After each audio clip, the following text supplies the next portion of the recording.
امام طبرانی رحمۃ اللہ فرماتے ہیں کہ مجھے علم حاصل کرنے میں 30 سال لگے۔ کتنے سال لگے؟ 30 سال لگے۔ اور وہ فرماتے ہیں کہ ان 30 سالوں میں میرے پاس کوئی بستر نہیں تھا، میں مسجد کی چٹائی کے اوپر لیٹ جاتا تھا اور رول کرتا تھا، بس اس صف کے اندر جو لپٹ جاتا تھا یہی میرا بستر ہوتا تھا۔ جسم تو سردی سے بچتا تھا لیکن سر اور پاؤں کو سردی لگتی رہتی تھی۔ میں نے زندگی کے 30 سال اس طرح گزارے کہ میرے پاس کوئی بستر ہی نہیں تھا۔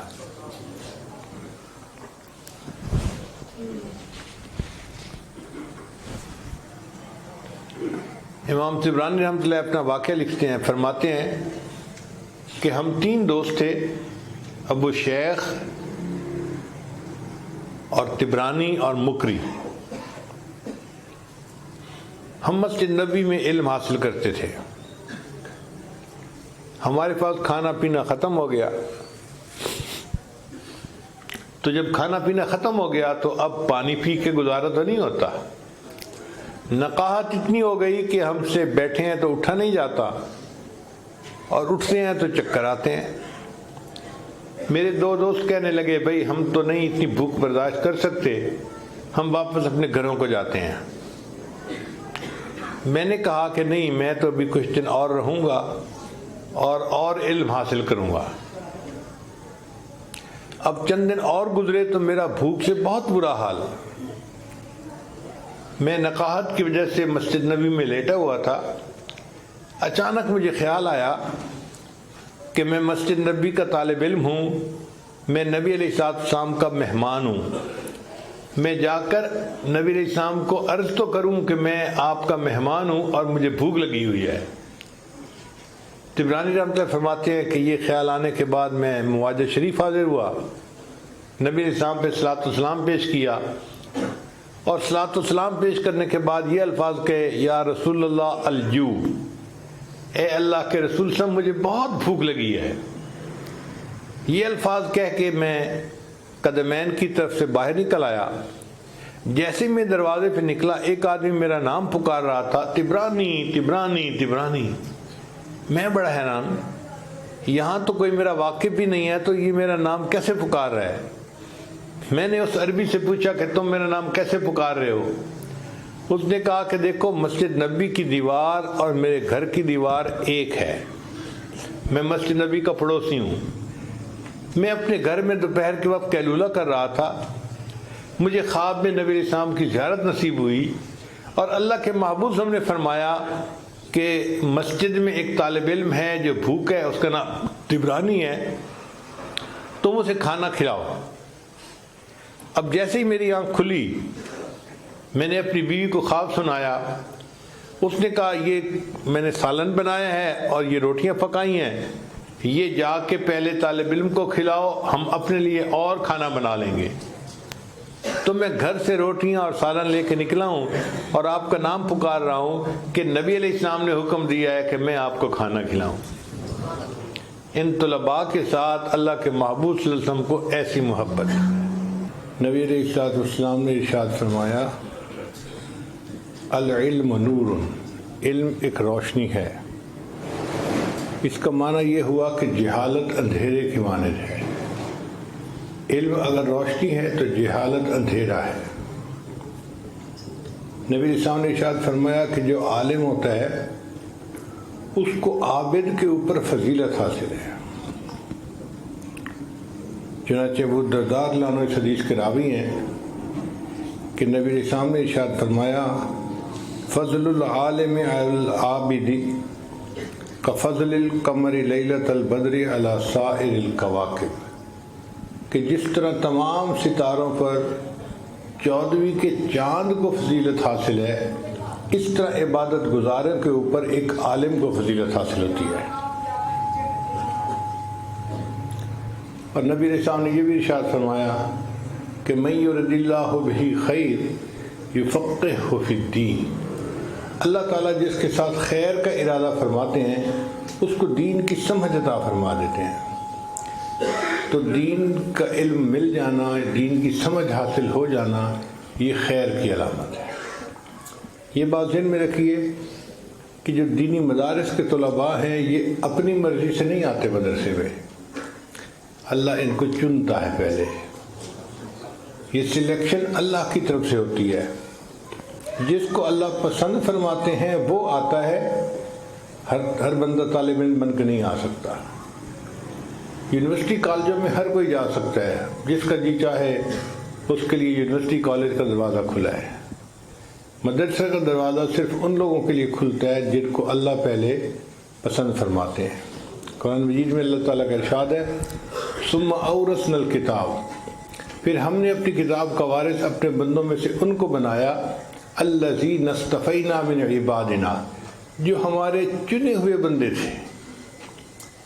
اصطفیٰ مصطفیٰ چنا ہوا، یعنی اللہ تعالیٰ پہلے چنتے ہیں تب مدرسے آنے کی توفیق دیتے ہیں۔ اس لیے جب کوئی علم کی طلب کے لیے اپنے گھر سے نکلتا ہے تو فرشتے اس کے پاؤں کے نیچے پر بچھاتے ہیں۔ اب طلباء کو یہ بات عجیب محسوس ہوتی ہے کہ جی فرشتے تو معصوم ہیں، وہ فرشتے ہم گناہ گاروں کے پاؤں کے نیچے پر بچھاتے ہیں؟ جی، اظہار محبت کے لیے۔ دنیا میں ہم نے دیکھا ہے کہ اگر کسی ملک کا صدر وزیر اعظم آئے تو اس کے لیے ریڈ کارپٹ بچھایا جاتا ہے۔ وہ تو ویسے بھی چل کے آ سکتا ہے، کوئی مسئلہ تو نہیں ہے، لیکن ریڈ کارپٹ کو بچھانے سے اپنی محبت کا اظہار مقصود ہوتا ہے۔ پہلے زمانے میں جب کوئی بادشاہ کا محبوب آتا تھا تو راستے میں گلاب کی پتیاں بچھائی جاتی تھیں۔ چنانچہ ایک انگریز تھا، اس نے اپنے محبوب کے لیے کئی ٹن پھولوں کی پتیاں بچھائی تھی راستے میں کہ میرا محبوب ان پھولوں کی پتیوں پر چل کر آئے۔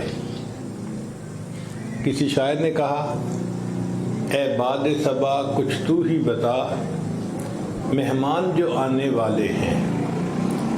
اے باد صبا کچھ تو ہی بتا، مہمان جو آنے والے ہیں، کلیاں نہ بچھانا راہوں میں، ہم پل کے بچھانے والے ہیں۔ تو محبت چاہتی ہے کہ محبوب کے راستے میں کلیاں نہ بچھائی جائیں، پل کے بچھائی جائیں۔ اسی طرح جو طالب علم نکلتا ہے وہ فرشتوں کو اتنا پسند ہوتا ہے، اتنا محبوب ہوتا ہے کہ فرشتے اظہار محبت کے لیے اس کے پاؤں کے نیچے اپنے پر بچھاتے ہیں۔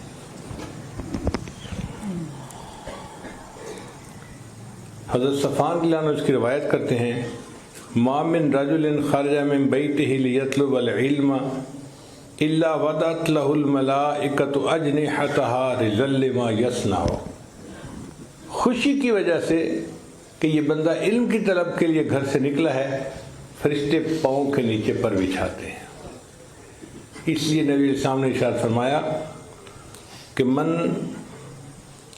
سلک طریقا یطلب فیہ علما سہل اللہ لہ طریقا الی الجنۃ، جو اپنے گھر سے نکلتا ہے علم کی طلب کے لیے اور اللہ اس کے لیے راستہ آسان کر دیتے ہیں تو اس کے بدلے اللہ اس کے لیے جنت میں جانے کا راستہ بھی آسان فرما دیتے ہیں۔ ایک اور حدیث مبارکہ میں اللہ تعالیٰ کے حبیب صلی اللہ علیہ وسلم ارشاد فرماتے ہیں من خرج فی طلب العلم، جو بندہ اپنے گھر سے علم کی طلب کے لیے نکلا فَهُوَ فِي سَبِيلِ اللَّهِ حَتَّى يَرْجِعَ، وہ اللہ کے راستے میں ہوتا ہے جب تک لوٹ کر واپس نہیں آتا۔ آج ہم سمجھتے ہیں جی کوئی سروزہ لگانے کے لیے نکلا وہ اللہ کے راستے میں ہے، اور طالب علم جو مدرسے کی طرف نکلتا ہے اس کو ہم اللہ کا راستہ نہیں سمجھتے، یہ تو علم پڑھنے جا رہا ہے۔ بھئی نبی علیہ الصلوۃ والسلام کا فرمان دیکھیے کہ محبوب صلی اللہ علیہ وسلم نے ارشاد فرمایا فَهُوَ فِي سَبِيلِ اللَّهِ حَتَّى يَرْجِعَ، وہ اللہ کے راستے میں ہوتا ہے جب تک کہ لوٹ کر گھر واپس نہیں آ جاتا۔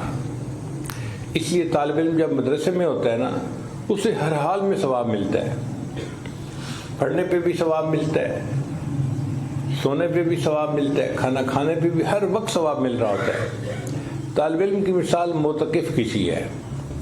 اعتکاف کی نیت سے جب بندہ مسجد میں بیٹھ جائے تو اس کو ہر وقت ثواب مل رہا ہوتا ہے، عبادت کرے، آرام کرے، جو مرضی ہو، اعتکاف کی نیت کی وجہ سے اس کو ثواب مل رہا ہوتا ہے۔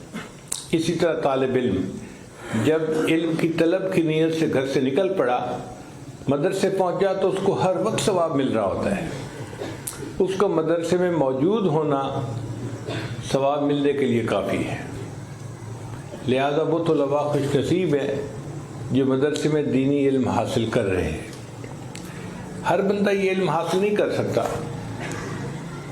آپ دعوت دے کے دیکھیے، آتے ہوئے دم گھبرائے گا لوگوں کا، ایسے لگے گا جیسے ان کی جان ہی گھٹ جائے گی، مدرسے کے دروازے تک نہیں آئیں گے اور یونیورسٹی کالج میں بھاگ بھاگ کے جائیں گے. اللہ کی طرف سے توفیق نہیں ہوتی. ہاں جن کو اللہ چن لیتے ہیں، پسند کر لیتے ہیں، پھر اللہ ان کے لیے راستے ہموار کر دیا کرتے ہیں.